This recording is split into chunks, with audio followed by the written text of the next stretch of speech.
Shalom, shalom, shalom to everyone watching. This is Rabbi Moshe Otero with the Ways of Israel. And this morning we are continuing in chapter 15 of the Letters for the Ages by the Ramban. And we're going to be looking at the illusion of power, the masquerades of rag. In itself, it is everything to do with a man of pride, a prideful man. For indeed, says the Ramban, indeed, of what should a man be prideful? If he has wealth, it's of the Lord who makes one prosperous. The illusion of power, fear not, says our Psalms 49, verse 17 through 18. Fear not when a man grows rich, when he increases in splendor of his house. For upon his death he will not take anything. His splendor will not descend after him. In other words, at death's door, everything ends. The glory, the riches, everything. Can't take anything with him. While wealth can be a blessing from God, if it's not realized as such, it can also be a source of undue pride. One of the most tragic examples of a man whose heart grew proud as a result of fabulous riches was Korach. His arrogance ultimately led him to the challenges of authority of Moshe Rabbeinu himself. When Korach was swallowed into the earth as punishment, it was fitting that the vast possessions perished with him. The Midrash says that even Korach's clothes, like those of his followers, even their names which had been inscribed on legal documents, even tiny sewing needles which they had loaned to others, all of it was swallowed by the earth. Midrash Bamidbar, Rabbah, chapter 18, verse 13. Jerusalem Talmud in Sanhedrin, chapter 10, verse 1, also indicates the same. In obliterating the last vestiges of Korach's wealth, God demonstrated that man never becomes omnipotent, despite his accumulation of all things, of all material things. Wealth is indeed a tool which must be used properly, which is one of ways to be able to sustain those that need help. The Talmud writes that God judges one not by the acts of charity that one performs, but his intention in performing them as well. So the intention in performing the acts of charity is as important as doing the act. Talmud in Ketubot 66b and 67a tells us the sages that chanced upon the daughter of Nicodemus Ben Gurion. This is the famous Nicodemus in other literature. A man of immense wealth. To their astonishment, they found her scourging the dung of the animals that belonged to Arabs, searching for kernels of barley just to satiate her hunger. To tattered with her garment that she had wrapped herself in a long, wild tresses of hair. Her wedding dowry had been 1,000,000 golden of zuzim. The sages were astonished at her tragic descent into poverty. So she explained that the cause of this terrible reverse in her family's fortune. The people of Jerusalem have a saying that says, Melach memon chased. The salt preservative of money is depletion. It's expenditures for charity. By not giving generously, we are doomed ourselves to this tragic fate.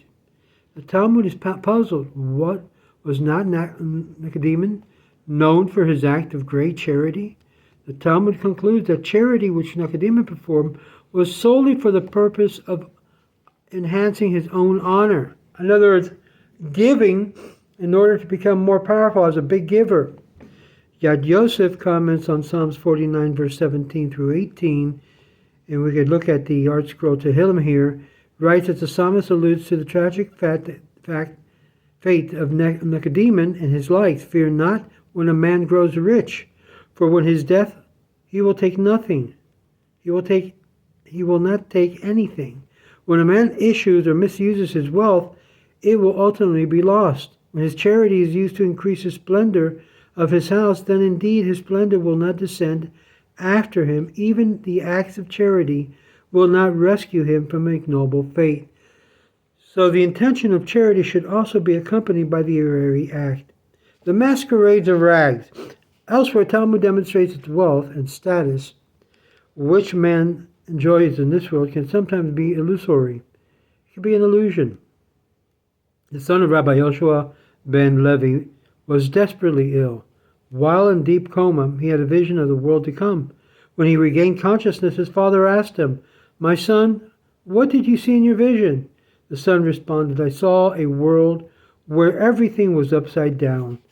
In a world of the future, the powerful men who are on top here are on the bottom, while those who are humble in this world were on top there. Enjoy the highest distinction." Rabbi Yeshua ben Levi answered, "My son, the world which you saw was not upside down at all. It was perfectly in order." Bava Basra 10a. Chofetz Chaim in Shem Olam, Part 2 and Chapter 9, offers insight into the story. The vision which the son saw, explained Rabbi Yeshua, was not the world to come at all. It was merely a proper vision of his world, or of this world. Although God allows men to carry themselves pompously on the earth, their success is only a facade.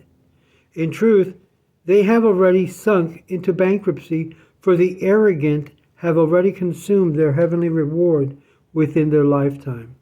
The humble who appear downtrodden in this world are truly wealthy people. Their graceful, dignified struggle has already increased their spiritual stature, and therefore their heavenly portion remains intact and undiminished. It is only the mortal eye which fails to perceive that the rags of the humble poor are the clothes of a masquerade. And here we find the great power of those who humble themselves before God. God will lift them up, and wealth belongs to the Lord, and he gives whosoever he chooses to. But at death's door, everything comes to an accountability, and nothing that you've accumulated will be yours to take. It will be left behind for others to use or abuse. But we have an opportunity to do with wealth what is good now, to help others now. And this is why I call on you to help the ways of Israel be able to help other people who are downtrodden, who needs the help, and that can use tzedakah to be able to lift them up. And this way you establish justice and charity in the proper way. You can do so very easily just by going to our PayPal account at paypal.me/Los Caminos de Israel. Or you could simply send it to Rabbi Otero, Rabbi Otero, Otero, at yahoo.com, and it'll go directly to our Zelle account of our organization, which is a 501c3. You can receive tax exempt for your donation, and want to thank you for doing so. We have a lot of needs. You can check out our website at www.loscaminosdeisrael.org.